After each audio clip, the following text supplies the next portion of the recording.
So this story has only tenuous connections with Bath, but it starts in Bath in 1764. It then goes off to Paris and to London and to Oxford, and then all over Europe until it ends in Genoa in Italy in 1829. But it doesn't quite end there, and my main reason for telling this story is that it has a grand finale in the good old US of A. I came across this story 3 or 4 years ago and incorporated it into my Bath tour specifically for American visitors. So I hope your curiosity is aroused and your interest, your appetite whetted. So the story begins with 2 people, Elizabeth Macy and the Earl of Northumberland, who meet in Bath in 1764. Elizabeth Macy, spelt M-A-C-I-E, not like the department store, was a rich young widow. Her husband had died when she was 29 years old, leaving her a shed load of money and a rather grand house in Weston, which was then a village a couple of miles to the west of Bath. Her own family had then left her another shed load of money. So she was a wealthy young woman of independent means, who enjoyed the high life and was determined to drown her sorrows in Bath's social whirl. The Earl and Countess of Northumberland were 2 of the richest people in the country.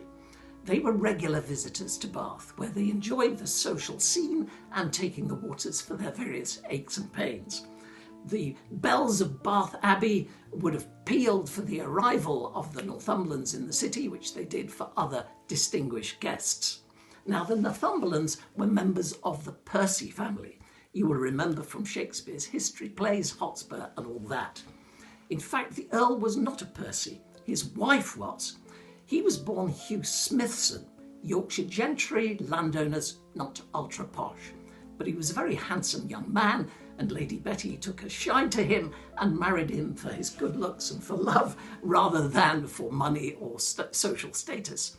When they were married, he changed his name from Hugh Smithson to Hugh Percy, and when Lady Betty's brother died, they were in line to inherit the title. Now, the Northumberland estate was vast. They owned over 100,000 acres in the county of Northumberland, and that included 2 medieval castles, one of which was Alnwick, which was used as a location in the first Harry Potter film. They also owned vast tracts of land in London and had a big Jacobean pile Northumberland House with over 140 rooms. Now, one of the attractions of coming to Bath for some people in the 18th century was the possibility of an extramarital dalliance. One social historian has said the freedom of sexual expression was one of the many byproducts of the 18th century pursuit of happiness. Well, we don't know where the Earl and Elizabeth Macy met, but they became lovers, and as a result, Elizabeth became pregnant. This was the first pregnancy of her life. She went off to Paris to have the child, as many wealthy women of her standing did, in order to be out of the public gaze. She gave birth to a boy, James, in 1765, and then left the child in the care of a nurse while she came back to England. We might think it's appalling that people should just abandon their children to the care of strangers, but that very notion of parenting was very different in the 18th century. In fact, it was considered not terribly good taste to show too much affection to your children. So when Elizabeth came back to Bath from Paris, she acquired number 19 Queen's Square. And then her family left her even more money, so she bought 2 houses in London, one at Mortlake on the Thames and another in central London. When James was 9 years old, his mother went to Paris to collect him and brought him back to England, and he lived with her for the next 8 years in both London and Bath. He was never acknowledged by his father, who had now been promoted to become the Duke, the first Duke of Northumberland, and it's likely that he never even saw his father, despite the fact that his mother and the Duke, as he now was, had resumed their relationship, and in fact another child, another son, Henry, was born in 1771. James was educated by a private tutor, and at the age of 17 he went to Pembroke College, Oxford. He was a rather unusual student for the time because he was much more interested in his studies than having a riotous time. He was particularly attracted to chemistry and mineralogy. He was a rather shy, retiring young man who was much happier in his lab experimenting with his minerals. We know of a field trip that he did from Oxford. The expedition went to the Isle of Staffa on the west coast of Scotland, Fingal's Cave, this geological marvel with the great giant columns of basalt. The expedition's final journey across the sea was a little rough on this particular occasion, and most members of the party refused to go. But our intrepid James was rowed across to the island and was then marooned there for 3 days, having to shelter in a shepherd's barn until it was the sea was calm enough for him to make his return to the mainland triumphantly with his mineral samples. After Oxford, James went to work as an assistant to Henry Cavendish, a rather eccentric, aristocratic scientist noted for the discovery of hydrogen. James Macy was regarded as one of the new generation of English scientists, and he was elected to the Royal Society at the age of 22, the youngest member ever. In the next few years, he travelled extensively in Europe collecting mineral samples. His mother gave him an adequate allowance that allowed him to travel where he will in order to collect the minerals that he was searching for.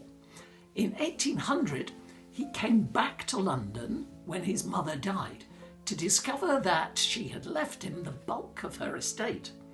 A request in the will was that he should change his name from James Macy to James Smithson, which of course was the family name of his natural father, which he readily did.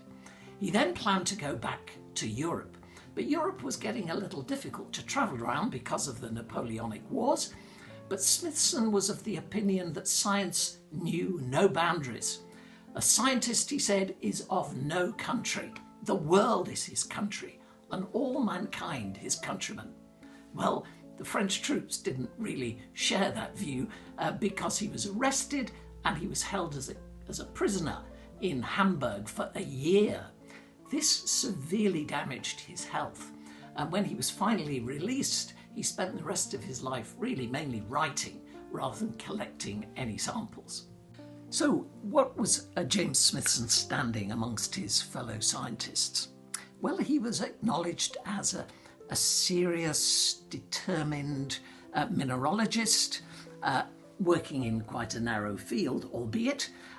He did have a mineral named after him, Smithsonite, but it was his determination to break down substances into their essences which gave him his reputation rather than any brilliant originality. Now, in his 60s, he came back to London to make his will, and he left his entire fortune to his nephew, who was the illegitimate son of his brother who died a few years earlier. If this nephew was to die intestate, then the whole estate would pass to the United States of America to found in Washington an establishment for the increase and diffusion of knowledge among men under the name the Smithsonian Institution. Now, why did he do that? He never went to America. He had no close American contacts. There had been various motives that have been suggested. One is that he admired this new country and its democratic principles. There's another suggestion that it was a rejection of England and its institutions because he'd been on the margins of English society. There's another suggestion that he wanted something to perpetuate his name, and that was more likely to be in America than to be in England.